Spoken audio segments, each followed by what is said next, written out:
ज्ञान के दीप जला। वंदना उनकी करे।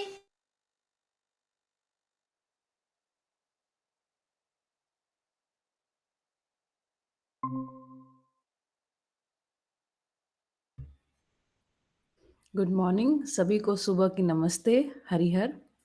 आज हम लोग जो टॉपिक देखने वाले हैं उसका नाम है खेती, है ना। तो आइए देखना शुरू करते हैं।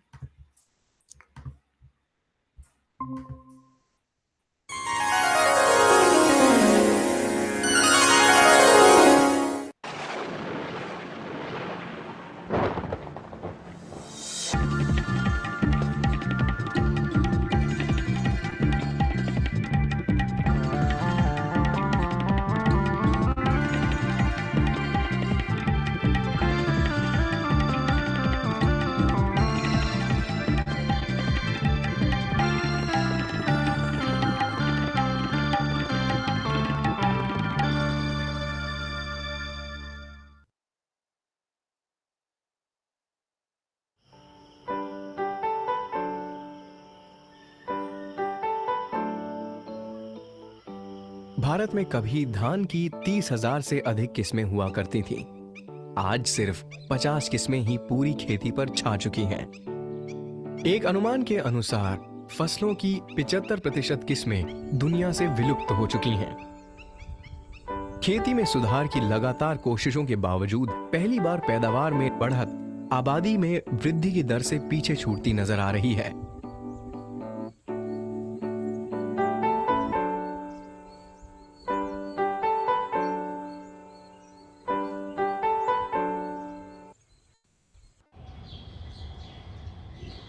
करीब 10,000 साल पहले तक मानव शैलाश्रयों या रॉक शेल्टर्स में रहा करते थे। इन्हीं चट्टानों पर छोड़े निशानों से पता चलता है हमें उनके जीवन के बारे में। जानवरों के आखेट के चित्र यहां बहुतायत में मिलते हैं। शिकार इस काल में जीवन का केंद्र बिंदु था। मानव और प्रकृति का संबंध एक परजीवी का था, क्योंकि उसने अपना भोजन खुद उगाना नहीं सीखा था। वो शिकार की तलाश में यहां वहां भटकता रहता था। 9 से 10,000 साल पहले इस संबंध में तनाव आना शुरू हो गया। अत्यधिक शिकार के चलते जानवर कम होने लगे। दबाववश इंसान भोजन के नए रूपों की तलाश में निकल पड़ा।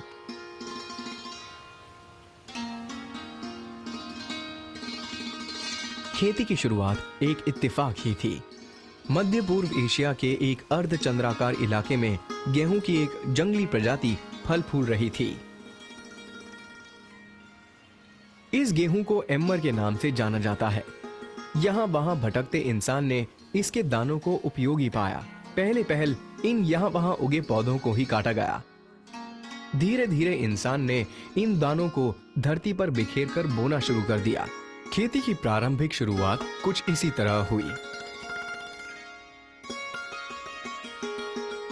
अगले 2-3 हजार साल के भीतर भारत के सिंधु घाटी, चीन की येलो नदी, मेक्सिको, पेरू में एक दूसरे से बिल्कुल अनजान लोगों ने खेती को कुछ इसी तरह बार बार खोजा और नस्ल को सुधारना सीखा। खेती की खोज से संबद्ध अधिकतर इलाके नदियों के आसपास के क्षेत्र थे। इन घाटियों में मौजूद थी उर्वर मिट्टी और भरपूर पानी। खेती के विकास के साथ ही आबादी बढ़ने और गांवों और शहरों जैसी बड़ी बस्तियों के बनने का सिलसिला शुरू हुआ।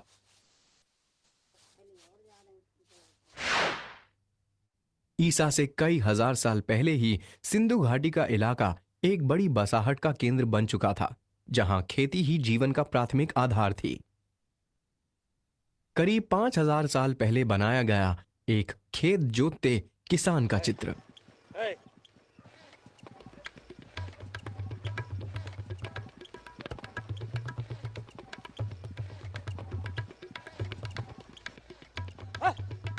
आज भी किसी इंसान को काम करते देखना ऐसा है मानो खेती का 5,000 साल लंबा जीवंत इतिहास आंखों के सामने घट रहा हो।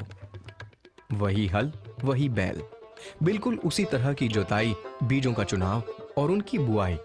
ऐसा लगता है कि 5,000 साल में कुछ भी नहीं बदला। हल की खोज खेती के विकास की दिशा में एक बड़ा आविष्कार था। पशु बल के इस्तेमाल ने खेती के क्षेत्र या रकबे को बढ़ाने में काफी मदद की। खेती के लिए जमीन को पलटना बहुत जरूरी है। इससे नीचे की मिट्टी में मौजूद पोषक तत्व ऊपर आते हैं, खरपतवार आदि खत्म हो जाती है। हल की मदद के बाद जमीन पलटना आसान हो गया। साथ ही खेती की तकनीक में काफी विकास हुआ। धीरे धीरे नस्लों के सुधार के परिणाम दिखने लगे। इंसान के पास बेहतर फसलों का भंडार इकट्ठा होना शुरू हो गया।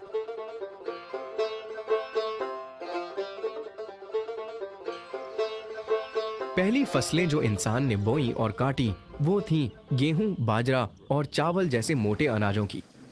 बहुत जल्द ही आलू, दाल, सोयाबीन, प्याज और भी ना जाने क्या क्या इसमें जुड़ते गए। जब सभ्यताएं एक दूसरे के संपर्क में आईं, तो व्यापारी इन फसलों के एक से दूसरी सभ्यताओं के बीच के आदान प्रदान का जरिया बने। अगर भारत की ही बात करें तो मध्य एशिया से गेहूं आया, चीन से चावल और सोयाबीन, दक्षिण अमेरिका से आलू और अमेरिका से सूरजमुखी। वहीं यहां से कपास, प्याज, चावल की किस्में दूसरी जगह गईं। फसलें नए इलाकों में ऐसे रम गईं कि उनके मूल स्थान लोगों की स्मृतियों से लोप हो गए।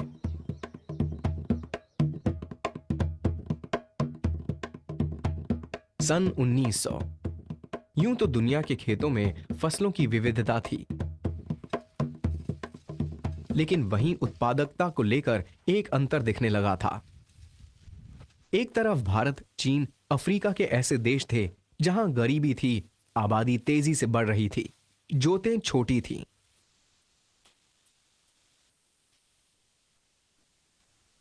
दूसरी तरफ उत्तर अमेरिका, यूरोप के देश थे जहां जनसंख्या कम थी और लोगों के पास जमीनें बहुत थीं। विज्ञान और टेक्नोलॉजी का खेती से तेजी से समन्वय हो रहा था। इंजन के विकास ने खेती को बहुत प्रभावित किया। इस सदी के प्रारंभ में ट्रैक्टर का निर्माण हो चुका था। पशुओं के मुकाबले ये मशीनें बहुत शक्तिशाली थीं। इसकी मदद से जमीन के बहुत बड़े हिस्से को कम समय में जोतना संभव हो गया। दूसरी तरफ वैज्ञानिक आधार पर फसलों के गुणों को चुनकर अच्छी उत्पादकता देने वाले बीजों और फसलों के विकास की दर तेज हो चुकी थी। बहुत जल्द ही अमेरिका और यूरोप में खेती की मोनोकल्चर पद्धति लागू हो गई। मोनोकल्चर में किसी फसल की एक ही किस्म को ही बहुत बड़े क्षेत्रफल में बोया जाता है। मोनोकल्चर की शुरुआत संकर फसलों से हुई थी, जो कि तेजी से बढ़ती हैं। परिणाम स्वरूप उनकी पोषण की जरूरत अधिक होती है। 30 की दशक में रासायनिक खाद के विकास ने जमीन के अतिरिक्त पोषण प्रदान करने की पद्धति भी विकसित कर दी। इधर यह भी समझ आया कि मोनोकल्चर कीटों के प्रकोप को लेकर संवेदनशील होती है। रासायनिक कीटनाशकों के विकास ने किसानों को कीटों पर काबू करने की क्षमता भी प्रदान कर दी। इस तरह अमेरिका और यूरोप में एक के बाद एक फसल लेने का सिलसिला चल निकला। यहां खेतों की उत्पादकता काफी तेजी से बढ़ निकली। वहीं लैटिन अमेरिका, भारत, चीन जैसे बड़े क्षेत्रों में खेती के तरीके पुराने थे, उत्पादकता कम थी और आबादी बढ़ती जा रही थी। 50 और 60 के दशक में एक अमेरिकी वैज्ञानिक नॉर्मन बोरलॉग फसलों की किस्मों के सुधार के एक बड़े प्रयोग में तल्लीन थे। खेती के सुधार की उनकी यात्रा शुरू हुई मेक्सिको से। इसे हरित क्रांति का नारा दिया गया। 50 से 60 के दशक में हरित क्रांति को भारत लाया गया। ये काल था जब भारत खाद्यान्न के अभूतपूर्व संकट से जूझ रहा था।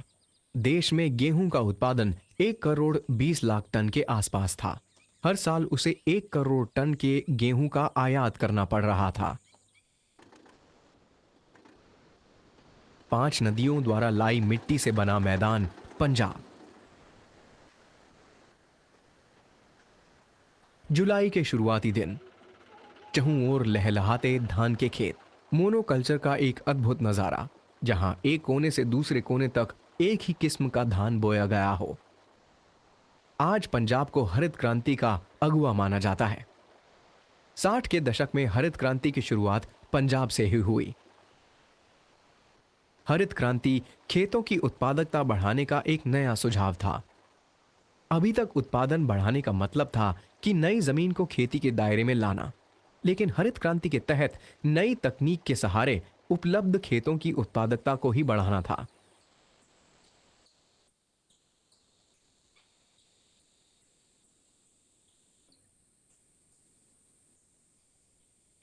पहली फसल जिसे इस काम के लिए चुना गया वो थी गेहूं, क्योंकि ये उत्तर भारत की एक प्रमुख आहार फसल थी।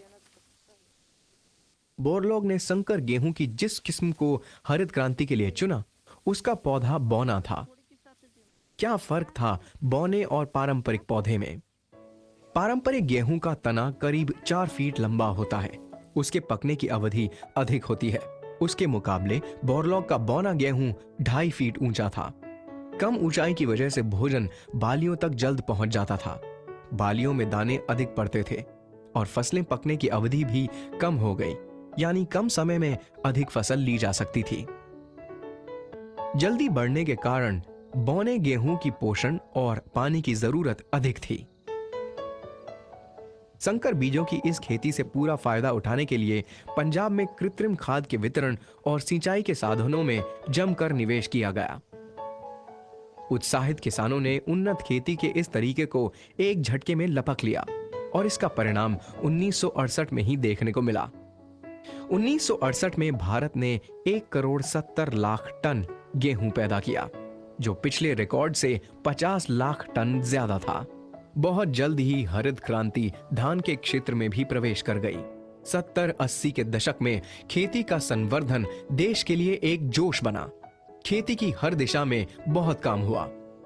जहां एक तरफ नई जमीन को खेती में लाने की दिशा में काम हुआ, दूसरी ओर अधिक से अधिक जमीन को सिंचाई की हद में लाने की कोशिशों ने भी जोर पकड़ा। 1951 में भारत की कुल भूमि में सिर्फ 40% में खेती होती थी। 1996 तक आते आते 58% जमीन खेती की हद में आ गई। 1951 में जहां 16% खेती की जमीन ही सिंचित थी, 1996 तक आते आते 32% जमीन सिंचाई की हद में आ गई। बहुत जल्द ही हरित क्रांति उत्तर प्रदेश, मध्य प्रदेश, तमिलनाडु, आंध्र प्रदेश, पश्चिम बंगाल में भी फैल गई और खाद्यान्न का उत्पादन बढ़ना शुरू हो गया। इतना कि भारत दुनिया का एक प्रमुख खाद्यान्न निर्यातक बन गया। लेकिन पैदावार के अलावा खाद्य संकट से निपटने के और भी पहलू थे। खाद्यान्न का भंडारण और उसका सही समय पर वितरण और उपलब्धता खाद्य सुरक्षा के प्रमुख पहलू थे। हरित क्रांति के साथ ही देश भर में खाद्यान्न वितरण की व्यवस्थाएं की गईं। इन सभी हस्तक्षेपों से खाद्य कीमतों को संभाल रखने में मदद मिली, जिससे कि अनाज अधिक लोगों तक पहुंच पाया।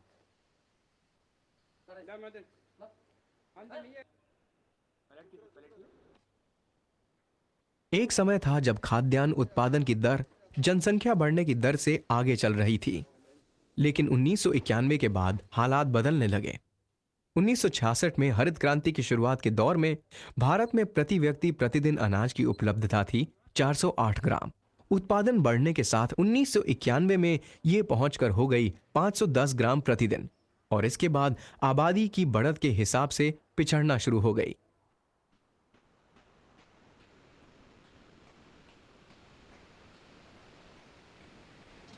दो 2007 में अनाज की कीमतों ने विश्व में नई ऊंचाइयां छूना शुरू कर दिया।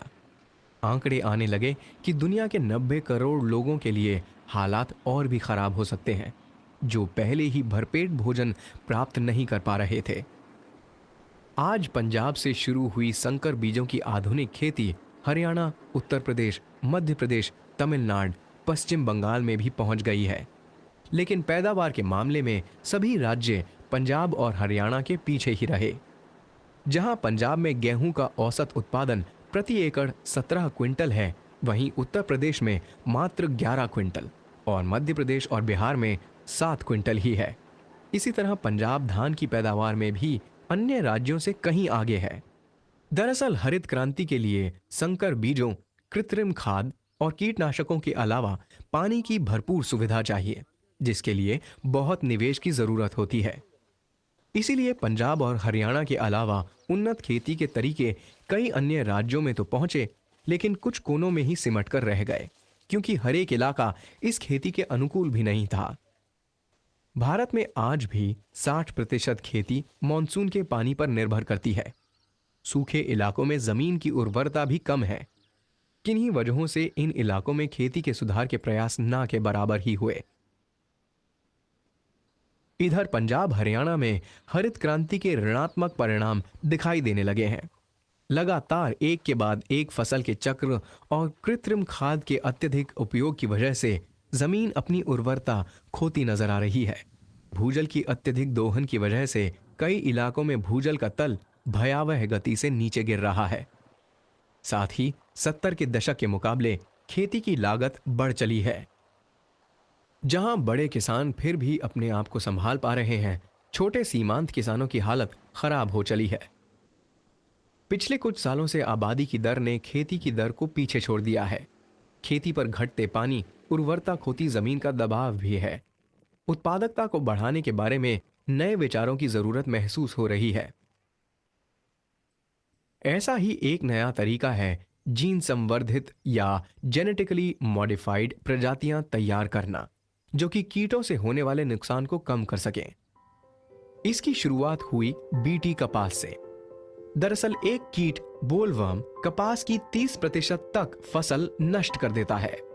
वैज्ञानिकों ने पाया कि एक बैक्टीरिया बैसिलस थुरेनजेनेसिस एक ऐसा रसायन बनाता है जो कीट को मारने में कामयाब है। उन्होंने बैक्टीरिया के गुण सूत्रों में जहरीले रसायन पैदा करने वाले जीन को पहचाना और उसे काटकर कपास के गुण सूत्र से जोड़ दिया। इसे जीन संवर्धित कपास या बीटी कपास कहा गया। बैक्टीरिया का जीन इस कपास में जहरीला रसायन बनाने लगता है। जैसे ही कीट पत्तियों को खाता है, वो मर जाता है। वैज्ञानिक दावा कर रहे हैं कि इस पद्धति से न सिर्फ कीटनाशक के उपयोग में कमी आएगी, बल्कि नुकसान कम होने से पैदावार भी बढ़ जाएगी। जीन संवर्धन के इन्हीं तरीकों के सहारे वैज्ञानिक विभिन्न फसलों में होने वाले नुकसान को कम कर उत्पादकता को बढ़ाने की कोशिश कर रहे हैं। कपास के बाद ये प्रयोग बैंगन, चावल आदि में भी हो रहे हैं। ये तरीका कितना कामयाब होगा, इस पर बहस, अवलोकन और प्रयोग अभी जारी हैं। धान दुनिया की एक प्रमुख आहार फसल है, लेकिन अधिकतर इलाकों में इसकी खेती परंपरागत तरीके से ही होती है, जो पानी, कृत्रिम खाद और कीटनाशकों के भरपूर इस्तेमाल पर केंद्रित है। धान की एक फसल में 50 लाख लीटर तक पानी सिंचाई में लग जाता है। लेकिन जैसे जैसे दुनिया के कई इलाके पानी के संकट की चपेट में आ रहे हैं, कई इलाकों से किसान धान की खेती से मुंह मोड़ने लगे हैं। इन्हीं सारे सवालों की खोज के बीच निकला धान की परंपरागत खेती में सुधार का एक तरीका, जो बीज, खाद, कीटनाशकों और पानी की खपत को कम तो करता ही है, बल्कि पैदावार भी बढ़ाता है। वैज्ञानिक तरीके से धान की खेती करने के इस तरीके को एसआरआई कहा जाता है। भारत के दक्षिण प्रदेश तमिलनाडु की एक तहसील अत्तूर की ओर एसआरआई को अपनाने में यहां के किसान बहुत आगे निकल चुके हैं। अत्तूर एसआरआई के लिए एक तीर्थ बन गया है, जहां कई गांवों के किसान इस पद्धति को देखने समझने आते हैं। वो इस शंका को दूर करने भी आते हैं कि क्या ये पद्धति वाकई कामयाब है या सिर्फ इसकी बातें ही हो रही हैं। धान अत्तूर की मुख्य फसल है। यहाँ धान पहले परंपरागत तरीके से ही बोया जाता था, जिसमें पानी की खपत बहुत होती थी। इसी बीच अत्तूर में सूखा पड़ा साल दर साल। हालात यहां तक आ पहुंचे कि लोग घर बार बेचने की स्थिति में आ गए।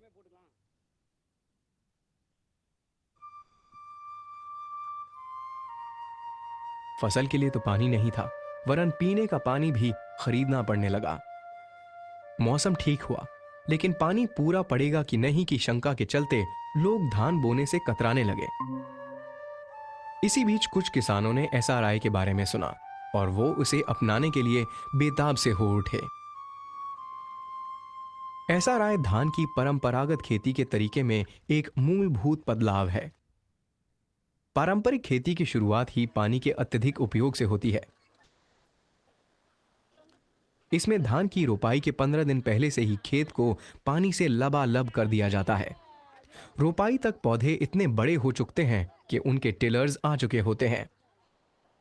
रोपे 10 या 12 के झुंड में लगाए जाते हैं। इस उम्मीद के साथ कि इनमें से कोई एक तो जीवित बचेगा ही। नतीजन पूरी प्रक्रिया में बीजों की बहुत बर्बादी होती है। वहीं एसआरआई में रोपाई से पहले खेत को मार्क किया जाता है। रोपे सिर्फ एक एक करके लगाए जाते हैं, वो भी सिर्फ उतने बड़े कि उनमें 2 पत्तियां ही निकली हों। नतीजन पौधों की जड़ें खेत की मिट्टी में अच्छी तरह जम जाती हैं। उचित दूरी की वजह से हर पौधे को भरपूर मात्रा में धूप मिलती है। यहाँ परंपरागत खेतों के मुकाबले 30 से 35% रोपे ही लगाए जाते हैं। पारंपरिक खेती में पानी कभी सूखता नहीं है। पौधों की जड़ों को हमेशा पानी में डुबोए रखा जाता है। एसआरआई में खेत को कभी भी डुबोया नहीं जाता, बल्कि सिंचाई इतनी की जाती है कि जमीन नम बनी रहे। जहां पारंपरिक खेती में खेत को 10 से 11 बार पानी से भरा जाता है, एसआरआई में इसके आधे पानी से ही काम चल जाता है। पारंपरिक खेती में जहां खरपतवार को दुश्मन मानकर निकाल फेंक दिया जाता है, यहां रोलर की मदद से काटकर वापस जमीन में डाल दिया जाता है, जो प्राकृतिक खाद में बदल जाता है। पारंपरिक खेती में किसान एक निश्चित मात्रा में और कभी अधिक भी कीटनाशक और कृत्रिम खाद डालते रहते हैं। खेत की उर्वरता को लेकर उनमें एक अनिश्चितता बनी रहती है। यहां किसान एक रंगीन कार्ड का उपयोग कर पौधे के रंग पर ध्यान रखते हैं। रंग उन्हें इंगित करता है कि पौधे को खाद की जरूरत है भी कि नहीं। अंत में पौधे ज्यादा स्वस्थ तो होते ही हैं, उनमें बालियां भी अधिक बनती हैं। किसान दावा करते हैं कि इस पद्धति से उनकी पैदावार 20 से 30% तक बढ़ जाती है, जबकि बीज, कृत्रिम खाद, पानी की लागत काफी कम हो जाती है। परंपरागत खेती के तरीके में सुधार का यह तरीका सारी दुनिया में काफी लोकप्रिय हो चुका है। तमिलनाडु में 10 लाख एकड़ से अधिक और त्रिपुरा में 14,000 एकड़ के इलाके में एसआरआई से खेती होने लगी है। छुटपुट पैमाने पर यह प्रक्रिया अन्य राज्यों में भी आजमाई जा रही है।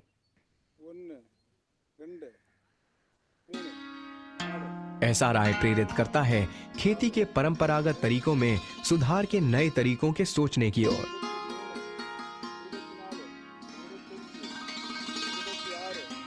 दुनिया भर में जलवायु, जमीन की प्रकृति, फसलों की किस्मों में बहुत विविधता है। एसआरआई इंगित करता है कि खेती में सुधार के लिए भी हमें विविध तरीके ही सोचने होंगे। ऐसे तरीके जो पैदावार तो बढ़ाएं ही, बल्कि किसान को वैज्ञानिक जानकारी से परिपूर्ण करें। तरीके जो टिकाऊ हों, ताकि छोटे से छोटा किसान भी उन्हें अपना सके।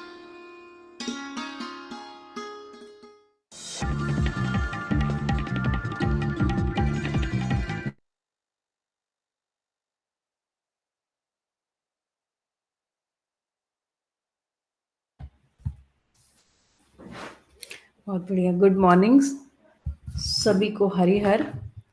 बहुत सुंदर वीडियो था आज का, है ना। शुरुआत में उन्होंने बताया कि 30,000 चावल की किस्में, धान की किस्में एक समय में भारतवर्ष में हुआ करती थी, और अब मात्र 50 किस्में हैं जो पूरे देश में खाई जाती हैं, बस, है ना। तो 30,000 से कहाँ हम 50 पर पहुंच आए। और दूसरी बात इन्होंने बहुत बढ़िया बताई, वो ये कि लगभग 75% जो फसलें हैं जो खाने योग्य मानव के थी, हुआ करती थी, है ना, वो उसमें से 75% फसलें विलुप्त हो गई हैं। मतलब हमें पता ही नहीं है, मतलब हम जितनी चीज़ों, जो वैरायटी हम खा सकते थे, उसमें से अभी हमने 75% को हम जानते भी नहीं है कि वो कहाँ चली गई, है ना। एक और मजेदार बात आज जानने मिली, वो ये कि मनुष्य 10,000 साल पहले तक जब उसने खेती शुरू किया, किसी दबावश ही भले शुरू किया, लेकिन परजीवी से स्वायत्तता की तरफ खेती एक बहुत बड़ा कदम है ना। जो व्यक्ति अपना भोजन उगा नहीं सकता, उससे उससे अधिक क्या कहा जाए किसी को, है ना। तो ये स्थिति है। एक बात जो मुझे लगती है वो ये लगती है कि मुझे लगता है हर व्यक्ति को अपने घर में एक वाटर मैनेजमेंट सिस्टम रखना चाहिए, और कम से कम सहज जो खाने योग्य सब्जी भाजी होती है ना, इतना तो उगाना आना ही चाहिए। अगली बात जो मुझे लगती है वो ये कि गार्डनिंग हर एक व्यक्ति को सीखना ही चाहिए। है ना? संभावना हो इस बात की, तो देखो गार्डनिंग सीखना बहुत आसान है, 5 से 10 दिन का कुल कार्यक्रम है, चीज़ों को सीखना बहुत आसान है वास्तव में। जिस स्तर की शिक्षा अब हमारी है और जिस तरीके का मानसिक विकास हमारे पास है, उसमें 5 से 10 दिन अधिकतम लगते हैं और व्यक्ति जो है वो ऑर्गेनिक खेती, ऑर्गेनिक गार्डनिंग बड़े आराम से सीख सकता है ना? मज़ेदार बातें बहुत सारी आज जानने को मिली। उसमें एक बात जो ये चूँकि ये वीडियोज़ 30 साल पुराने हैं करीब और इसमें बीटी कपास की बात करी गई, तो बीटी कपास ही वो चीज़ है जिसने गुजरात की धरती को बर्बाद कर दिया। उस वीडियो में कह रहे हैं कि पता नहीं आगे चल के देखेंगे इसका क्या प्रभाव होगा, लेकिन बीटी कपास की खेती ने ही गुजरात की खेती को बर्बाद करके रख दिया। ज़मीनें पूरा रेगिस्तान हो गया है ना, और रेगिस्तान होने के बाद अब इसमें अधिकतम क्या उग सकता है? तो अधिकतम यहाँ पर दाड़म हो सकता है, एलोवेरा हो सकता है। इस कारण ही पिछले 20 सालों में बीटी कपास के द्वारा जब ज़मीनें बंजर हो गई, उसके बाद हार करके किसानों ने एलोवेरा और दाड़म और इन सारी चीज़ों का प्रयोग किया और ठीक है, अभी चीज़ें चल रही हैं जैसे-तैसे। ठीक है, सो ये है एक बात कहते हैं कि पंजाब से हरित क्रांति की शुरुआत हुई और पंजाब ही एक ऐसी जगह है जहाँ से कैंसर ट्रेन भी चली। तो ये देखने की बात है कि हम क्या कर रहे हैं और कहाँ पहुँच रहे हैं। क्या कल्पना में रहता है ना? क्या आशा रहती है और कहाँ हम पहुँच जाते हैं, ये बहुत देखने की बात है। वापस घूम फिर कर के आदमी आप आ पहुँचा है। और कल एक बात हुई थी जहाँ पे मैंने कहा था कि व्यवस्था में विश्वास नहीं होने से बहुत ऊट-पटांग प्रकार के प्रयोग होते रहते हैं विज्ञान के नाम पे, है ना? लेकिन यहाँ पर ध्यान देने की ये भी बात है कि 99% भोजन जो हम करते हैं, वह वास्तव में बीज में जो सुधार प्रक्रिया से बीज को जो गुजारा जाता है, उसके द्वारा उसके जीन में एक सुखद परिवर्तन की कुछ घटना घटती है। जैसे अम, मैं नाम भूल रही हूँ, अगर जनक सुन रहे हैं तो मुझे बताइए जनक, जब हम बीजोपचार करते हैं तो उसमें कुछ तरह-तरह की चीज़ें हम बनाते हैं ना, जीवामृत नहीं, बीजामृत, हाँ, यस। तो बीजामृत है, बीजों को घी में डुबोना है, इस तरह-तरह की पद्धतियाँ हैं जिसके द्वारा भी बीजों की गुणवत्ता में सुधार किया जाता है, ठीक है? तो ये रही खेती की बात। आगे हम आज पठन को शुरू करते हैं।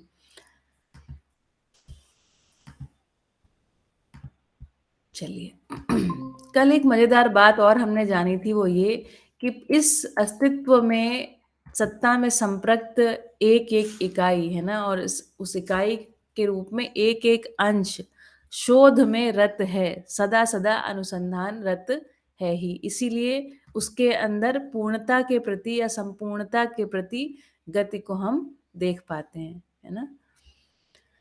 चलिए, तो पढ़ना शुरू करते हैं। हुँ। थोड़ा-सा पीछे से पढ़ते हैं। एक दूसरे को समझदार बनाना ही उपकार है।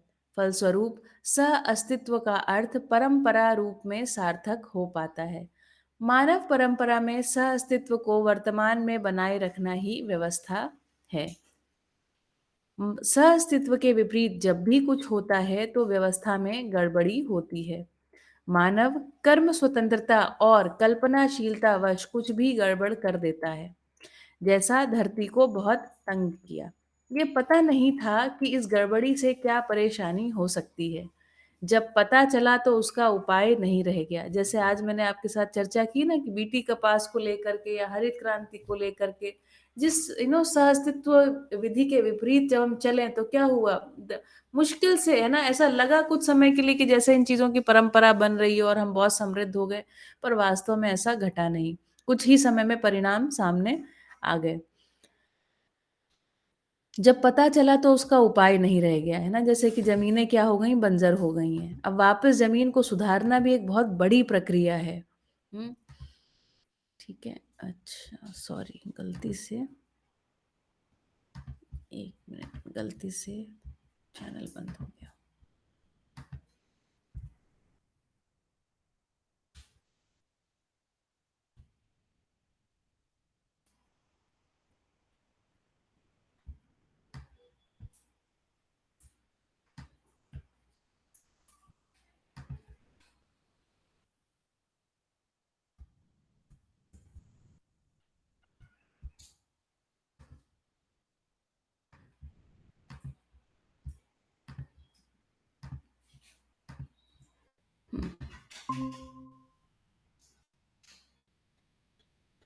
गलती से बंद हो गया। यस। कल्पनाशीलता और कर्म स्वतंत्रतावश ही मानव हमेशा शोध अनुसंधानरत रहता है ना। शोध और अनुसंधान तभी सार्थक होता है जब वह व्यवस्था के लिए हो, समाधान, समृद्धि, अभय, सह अस्तित्व के लिए हो। समस्या यही है कि हम इस मानसिकता के साथ अभी तैयार नहीं है कि हम शोध और अनुसंधान कर किस लिए हैं, कर किस लिए रहे हैं, है ना। तो हम कुल मिला के ऐसी जगह पहुंच जाते हैं जहां हम पहुंचना नहीं चाहते थे, है ना। तो समझदारी से आदमी स्वयं में विश्वास, श्रेष्ठता का सम्मान, प्रतिभा और व्यक्तित्व में संतुलन, व्यवहार में सामाजिक, व्यवसाय में स्वावलंबी हो जाता है। इनको सद्गुण कहा जा सकता है। इन सद्गुणों के साथ मानव सामाजिक होता है। समझदारी को प्रमाणित करना ही विद्वता है। विद्वान जो कुछ भी है, अस्तित्व सहज विद्यमान मानव ही होता है ना। तो प्रमाण क्या है? विद्वता का प्रमाण मानव के रूप में ही दिखाई पड़ेगा। हर एक इकाई में अपने में शोध होता रहता है, लेकिन विद्वता की बात केवल मानव में ही होती है।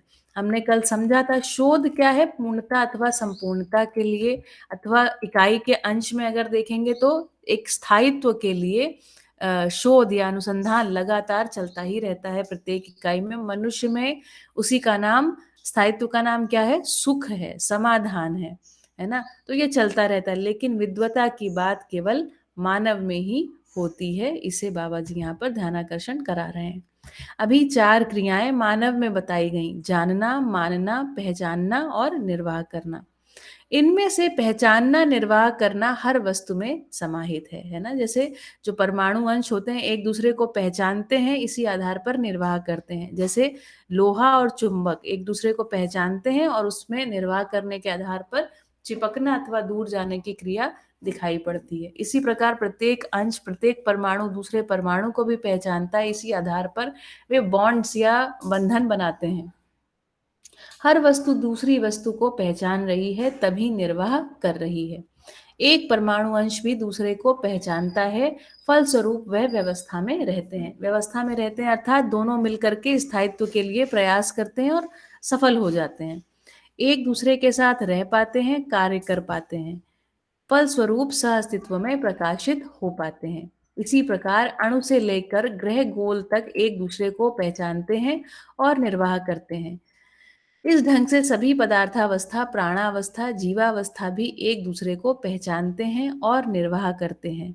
इसका प्रमाण भी प्रकृति में पूरकता विधि से स्पष्ट होता है ना। तो एक तो सभी इकाइयां दूसरी इकाइयों को पहचानती हैं, इसी आधार पर क्या कर रही हैं? इसी आधार पर निर्वाह कर रही हैं, इसी आधार पर पूरकता को प्रमाणित कर रही हैं। मानव केवल पहचानने और निर्वाह करने में तृप्त नहीं हुआ और इसमें शंकाएं पैदा हुई। मानव के साथ 2 क्रियाएं और जुड़ गई, जानना और मानना, है ना। मानव जानने मानने की क्रिया के आधार पर ही पहचानने निर्वाह करने से आश्वस्त होता है। यहाँ पर हम देख लेते हैं, जानना, मानना, पहचानना और निर्वाह करना। निर्वाह करना का प्रमाण पदार्थावस्था में, है ना। पहचानना, निर्वाह करना का प्रमाण प्राणावस्था में। मानना, पहचानना और निर्वाह करना, है ना, इसका प्रमाण जीवावस्था में। जानना, मानना, पहचानना और निर्वाह करना, ये चारों चीजों का प्रमाण ज्ञानावस्था की इकाई मानव में ही आएगा। क्योंकि जानने वाला कौन है? विद्वान होने वाला, विद्वता को प्रमाणित करने वाला कौन है? मानव है। मानव में भी कौन? तो चैतन्य, है ना। चैतन्य इकाई के रूप में जीवन, उसमें भी कौन? तो आत्मा, है ना, जो कि सम और विषम के प्रभाव से मुक्त है। ठीक है, यही उसकी महिमा है। मानव जानने मानने की क्रिया के आधार पर ही पहचानने निर्वाह करने से आश्वस्त होता है। प्रयोजनों का सार्थकता का ही जानना मानना होता है ना। हर वस्तु के क्या उसका प्रयोजन है, क्या उसकी सार्थकता, इसको ही जानना मानना होता है। प्रयोजनों को जानने मानने के क्रम में ही मानव सामाजिक हो पाता है ना। उपयोग, सदुपयोग तथा प्रयोजनशीलता। उपयोग समाधानित व्यक्ति के साथ प्रमाणित है, सदुपयोग जो है वो परिवार में समृद्धि के साथ प्रमाणित है, और प्रयोजनीयता सामाजिक विधि से प्रमाणित होता है जब एक समाज मानव की तरह हम जीते हैं। तो इसलिए बाबा जी कह रहे हैं, प्रयोजनों को जानने मानने के क्रम में ही मानव सामाजिक हो पाता है। बिन जाने माने सामाजिक हो नहीं पाता है। सह अस्तित्व प्रमाणित होता नहीं है।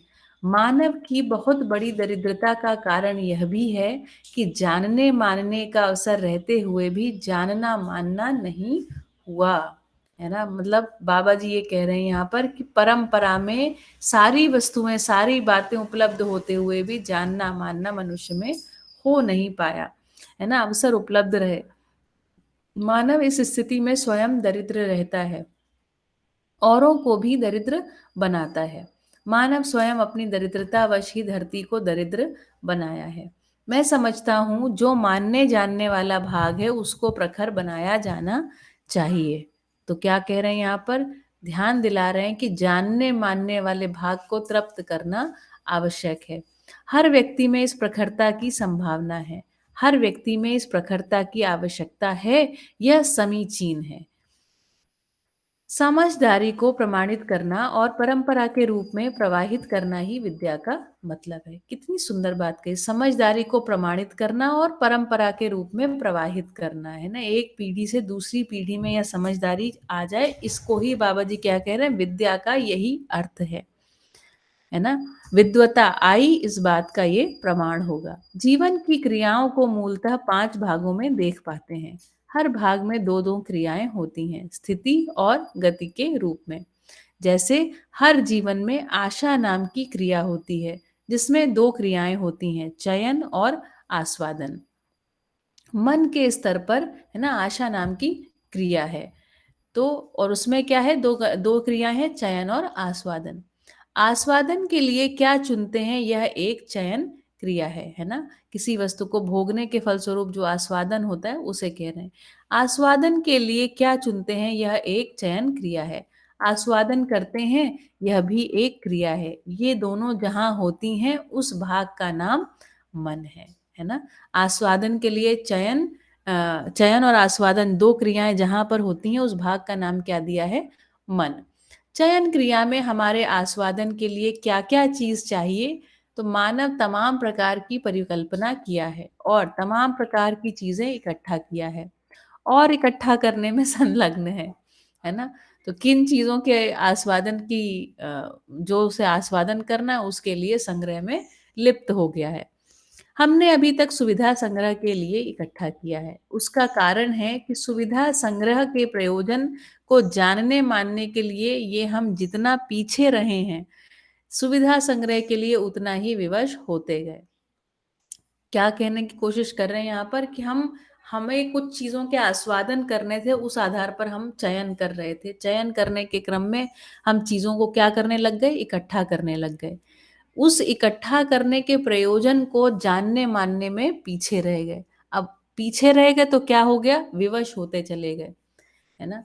तो जो जितना भ्रम और भय का पात्र है उसने सुविधाओं को सुखी होने के लिए उतना ही आवश्यक माना है और जितना आवश्यक माना है संग्रह के लिए वह उतना ही विवश है ना।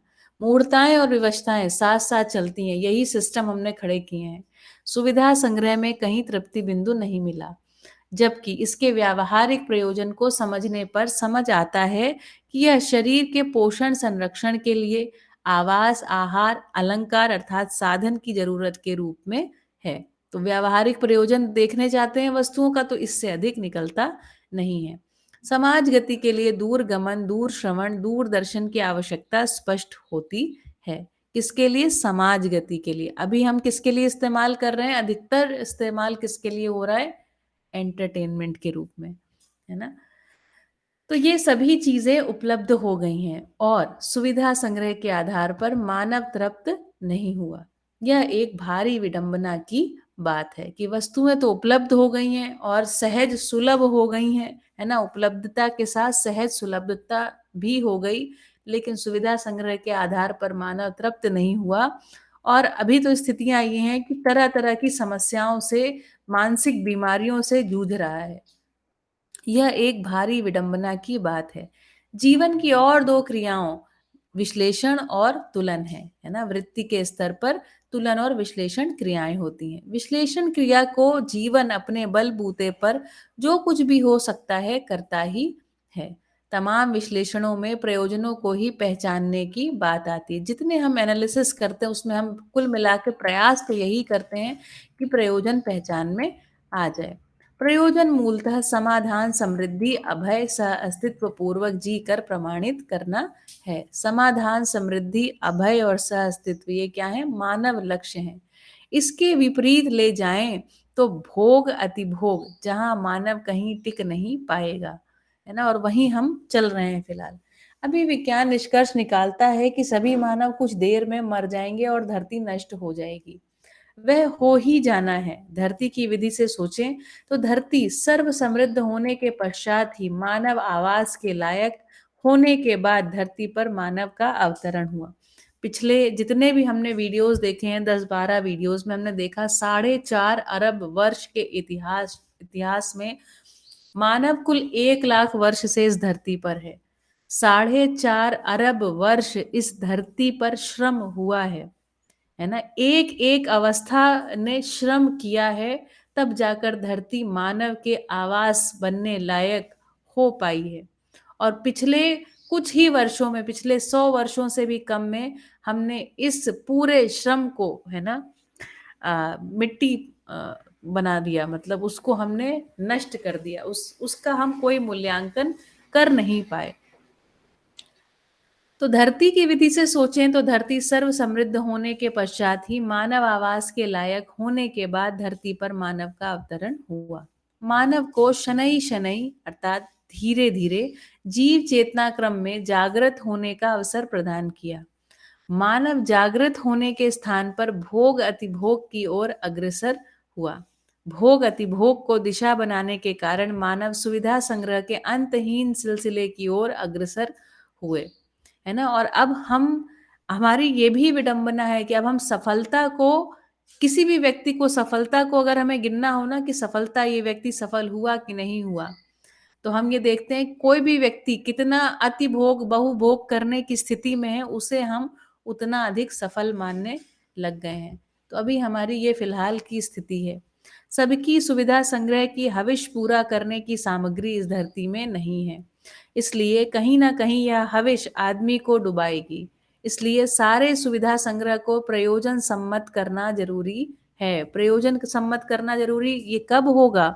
ये तब होगा जब मनुष्य सामाजिक होकर के जी पाएगा, है ना। इसलिए सारे सुविधा संग्रह को उपयोग, सदुपयोग, प्रयोजनशीलता तीनों स्तर पर, और सारे सुविधा संग्रह को कहाँ प्रयोजन सम्मत करना जरूरी है।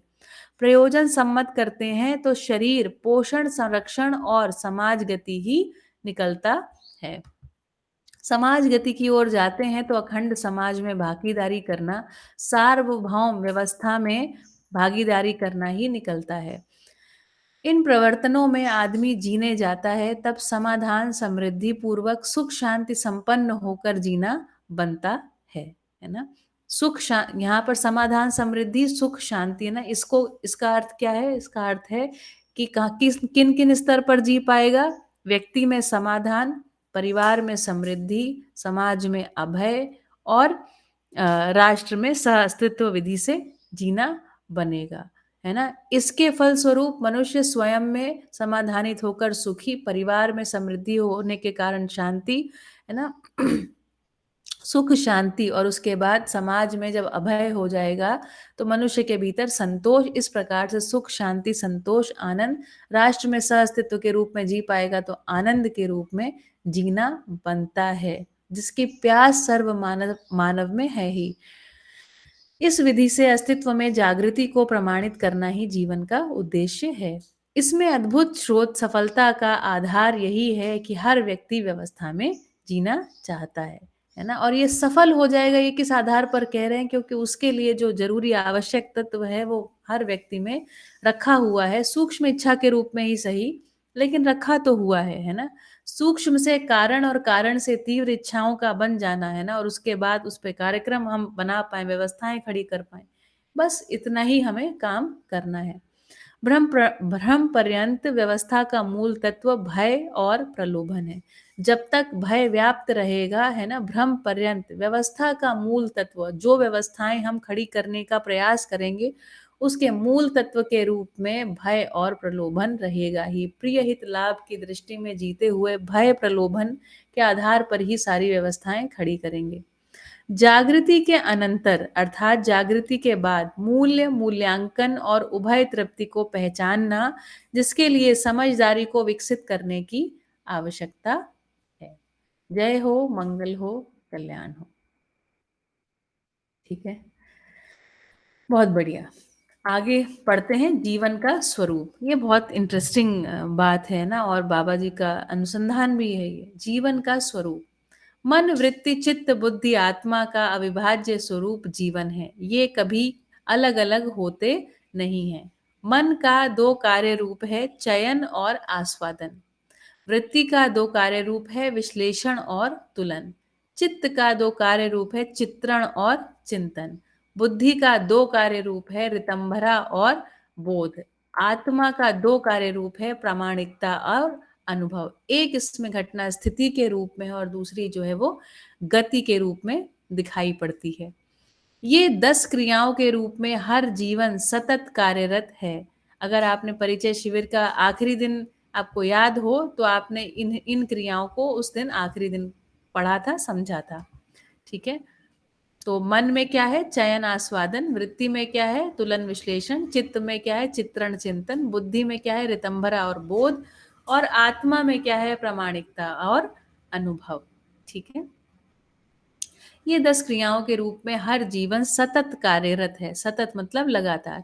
ये 10 क्रियाएं करते हुए जीवन भ्रम या जागृति के रूप में प्रमाणित होते हुए पाया जाता है। भ्रमित अवस्था में संवेदनशीलता से अनुप्राणित रहता है और 10 क्रियाओं में से जीव चेतनावश 4.5 क्रिया ही कार्यरत रहते हैं। 4.5 क्रिया कौन से कार्यरत रहते हैं? तो एक हमारे पास चयन आस्वादन मन के स्तर पर, उसके बाद तुलन विश्लेषण, ये हो गए 2 और 2 4, और अगली क्रिया है चित्रण क्रिया। लेकिन इसमें से जो हमारा तुलन क्रिया रहता है ना, तुलन 6 विधि से होता है, प्रिय हित लाभ, न्याय धर्म सत्य। लेकिन इसमें जो न्याय धर्म सत्य के आधार पर तुलन है, ये हमारा एक्टिव नहीं रहता, क्रियाशील नहीं रहता। इस आधार पर इस क्रिया को हम आधी क्रिया के रूप में ही, आधा तुलन ही एक्टिव है ऐसा मानते हैं। इसलिए कुल मिलाकर के 4.5 क्रिया कह रहे हैं। ठीक है, बाकी क्रियाओं को समझने की वस्तु रहती नहीं है, इसलिए जीवन में अंतर विरोध बना ही रहता है। ये 4.5 क्रियाएं हैं, चयन, आस्वादन, विश्लेषण, चित्रण एवं आधा तुलन। आधा तुलन अर्थात प्रिय हित लाभ, इतनी ही दृष्टियां खुली रहती हैं। चयन आस्वादन संवेदनशीलता के आधार पर होती ही है। संवेदनशीलता अर्थात 4 विषय और 5 संवेदनाओं के आधार पर जो चयन आस्वादन है, उसे कह रहे हैं। हाथ, पैर, नाक, कान, आंख, जीभ आदि को अच्छे लगने वाली वस्तु को अपनाते हैं और खराब लगने वाली वस्तु को छोड़ देते हैं। संवेदनशीलता के पक्ष में ही तुलन नाम की क्रिया करता है, प्रिय हित लाभ के रूप में, है ना। तो संवेदनशीलता के पक्ष में ही तुलन किस आधार पर, प्रिय हित लाभ के रूप में तुलन रहता है, तो संवेदनशीलता के आधार पर चयन आस्वादन करते रहते हैं। इसी के अर्थ में विश्लेषण कर लेता है और इसके लिए चित्रण क्रिया को भी संपादित कर लेते हैं। तो फिलहाल अभी हम सबकी यही स्थिति है। कुल मिलाकर इंद्रिय संवेदना को ही जीवन मानते हुए हम जीने के लिए तत्पर हो गए हैं। इसी का नाम है भ्रमित जीवन। इससे अंतर विरोध होता ही रहता है।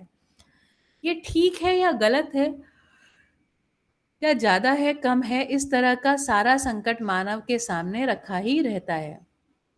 मतलब हमारे पास समाधान नहीं रहता, हम स्थितियों में रिजॉल्व नहीं होते, हमें डाउट्स बने रहते हैं, कंफ्यूजन बने रहते हैं। ये ठीक है या गलत है, या ज्यादा है कम है, इस तरह का सारा संकट मानव के सामने रखा ही रहता है। मानसिकता आदि मानव जैसी ही है ना। तो इस आधार पर हम देखें, हमने बहुत सारे तरीके से तो हमारा विकास हुआ, लेकिन मानसिकता में जो विकास की आवश्यकता थी वो हो नहीं पाया। ठीक है, तो मानसिकता कैसी है, आदि मानव जैसी ही है। जैसे वे प्रिय हित लाभ के आधार पर ही सारे कार्य निष्पादित कर रहे थे वैसे ही हम भी हैं। सिर्फ क्या अंतर हो गया है, तो वस्तुएं ज्यादा हो गई हैं। मानव मानसिकता के लिए और जो 5.5 क्रियाएं हैं उन्हें जागृत होने की आवश्यकता है। तो जागृति का अर्थ यह भी है कि अगली जो 5.5 क्रियाएं हैं, जिसमें से सबसे पहली चीज जो है वो तुलन, न्याय धर्म सत्य के आधार पर तुलन कर पाए।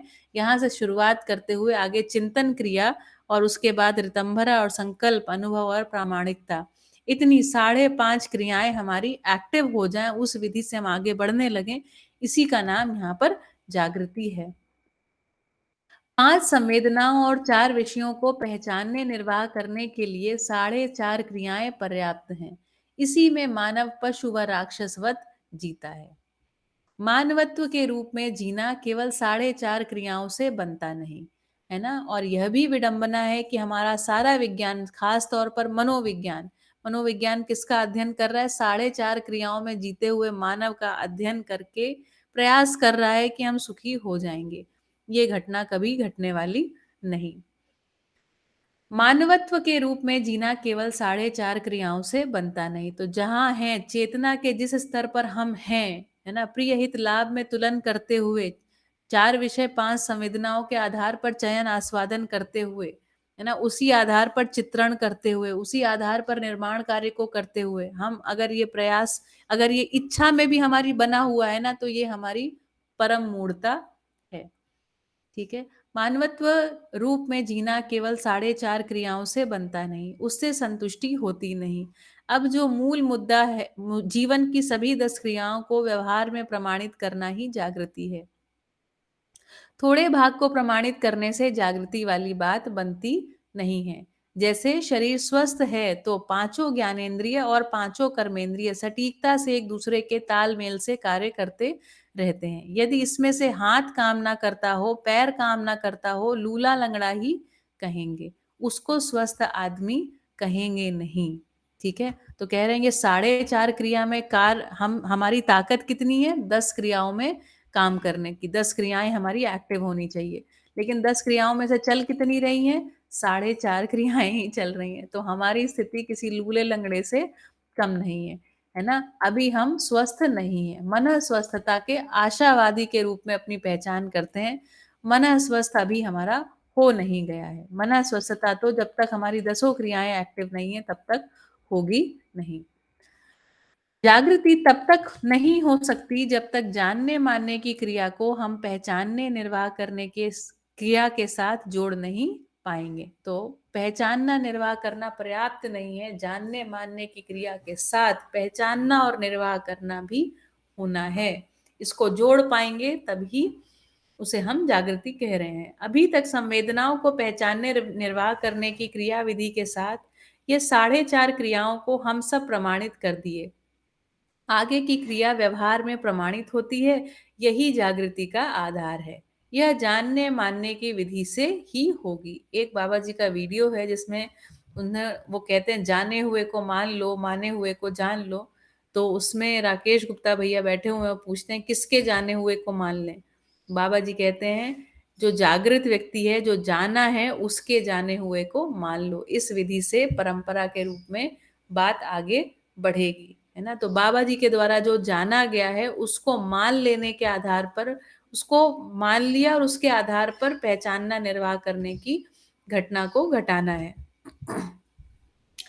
अच्छा, यह जानने मानने की विधि से ही होगी। मानवेतर संसार पहचानने निर्वाह करने के क्रम में नियमित रहता है। नियमित रहता है अर्थात नियम से संचालित रहता है, नियम के अनुसार कार्य करता है। इस विधि से व्यवस्था है। संवेदनशीलता पूर्वक जीने की जो पराकाष्ठा है वह जीव संसार में पूरा हो जाता है। संवेदनशीलता पूर्वक जीने का जो अधिकतम है ना, जहां पर जो भी सुख आपको मिल सकता है वह जीव संसार में ही पूरा हो जाता है। यदि संवेदनशीलता में ही अंतिम मंजिल होती तो मानव के होने की जरूरत ही नहीं बनती है ना। ज्ञानावस्था की इकाई का कोई प्रयोजन सिद्ध नहीं होता यदि 4 विषय 5 संवेदनाओं में जीना ही अंतिम मंजिल होती। इस विधि से भी कह रहे हैं कि ज्ञानावस्था की इकाई में यह अंतिम पड़ाव नहीं है। अस्तित्व में निष्प्रयोजन की कोई स्थिति नहीं है। पूरे अस्तित्व में, संपूर्णता में एक तालमेल, एक सूत्रता, एक संगीतमयता पूर्वक व्यवस्था का स्वरूप है। हर गति, हर स्थिति, हर अवस्था एक सार्थकता सूत्र से जुड़ा ही है। सार्थकता क्या है? व्यवस्था में आचरण होना और समग्र व्यवस्था में भागीदारी करना, है ना? जैसे हमारे शरीर के सभी अंग अवयवों को देखें तो पाते हैं कि हार्ट है, किडनी है, लिवर है, हमारे हाथ पैर हैं, है ना, आंखें हैं, हमारा ब्रेन है। यह सब स्वयं में भी एक व्यवस्था है और एक समग्र, एक बड़ी व्यवस्था में भागीदारी करता है ना, और इस प्रकार अपनी सार्थकता को व्यक्त करता है। सार्थकता क्या है? कि मनुष्य समस्त अस्तित्व को इस शरीर के माध्यम से समझ करके अपनी समझ को प्रमाणित करने के लिए इसका इस्तेमाल करेगा। इस विधि से एक एक अंग अवयव, है ना, इसमें समग्र व्यवस्था में भागीदारी कर रहा है। जीवन जब जागृत होता है, अनुभव और प्रामाणिकता मूलक हमारा बोध संकल्प होता है। तो जीवन जब जागृत होता है मतलब हमारी 5.5 जो बाकी क्रियाएं हैं वो भी अभी क्या है, सक्रिय हो गए हैं, और 10 क्रियाएं अर्थात अनुभव क्रिया हो गई। अनुभव और प्रामाणिकता मूलक हमारा बोध संकल्प होता है और उसी के अनुरूप में चिंतन चित्रण संपादित करना शुरू करता है। जीवन जागृति के पश्चात क्या होता है? आत्मा के प्रभाव में बुद्धि, बुद्धि के प्रभाव में चित्त, चित्त के प्रभाव में वृत्ति और वृत्ति के प्रभाव में मन रहता है ना। और इस प्रकार अन्यथा चित्रण खत्म हो जाते हैं। जो बेकार के चित्रण होते हैं ना, जो व्यवस्थानुगामी चित्रण नहीं होते हैं, वे सभी होने बंद हो जाते हैं, है ना। केवल सार्थक का ही चित्रण होना घटने लग जाता है। ठीक है। उसी आधार पर तुलन विश्लेषण और चयन आस्वादन होता है। अभी हम संवेदनशीलता को सर्वोपरि मूल्यवान मान करके हर विचार, हर योजना को तैयार करते हैं, जबकि जागृति में मूल्य और मूल्यांकन ही आता है। जागृति की स्थिति में जब तक जागृत नहीं है तब तक वास्तव में मूल्य और मूल्यांकन समझ में भी नहीं आते, है ना। लेकिन जागृति की स्थिति होते ही मूल्य और मूल्यांकन दोनों चीजें होने लग जाती हैं। यही जागृति का व्यावहारिक स्वरूप है।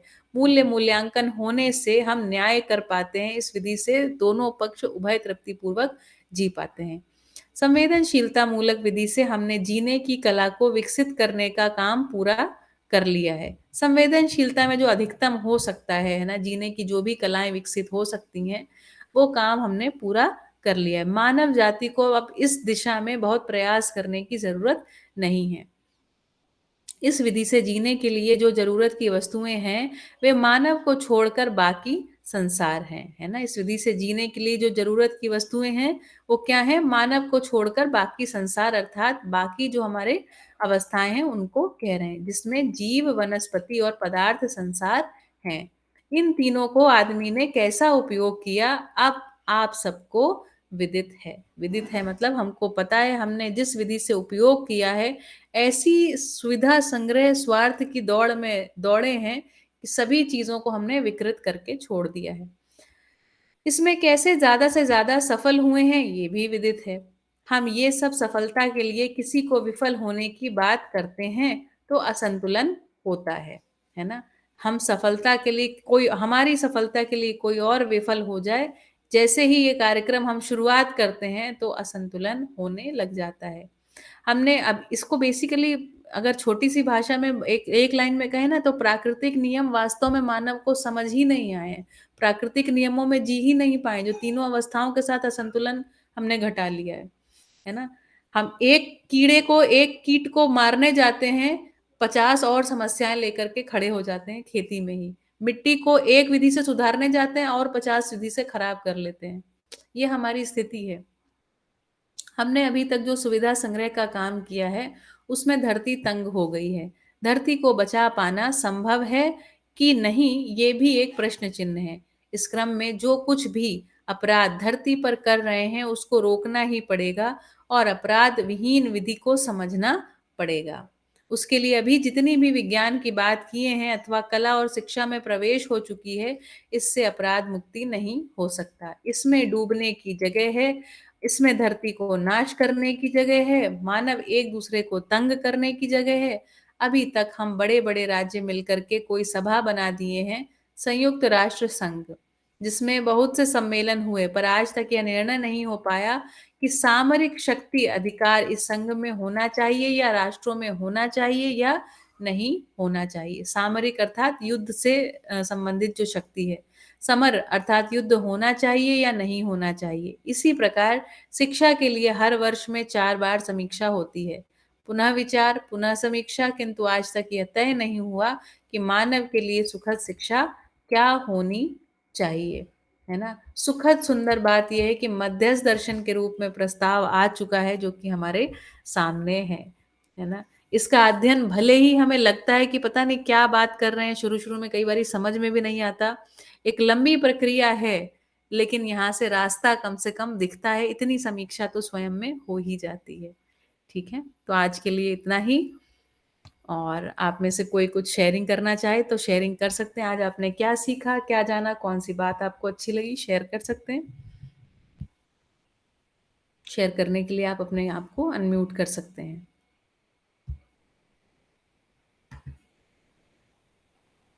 ठीक है। तो मुझे लगता है कि बढ़िया है ना? यहाँ तक मिलते हैं कल सुबह 8:30 बजे। ठीक है? सभी को नमस्ते, हरि हर।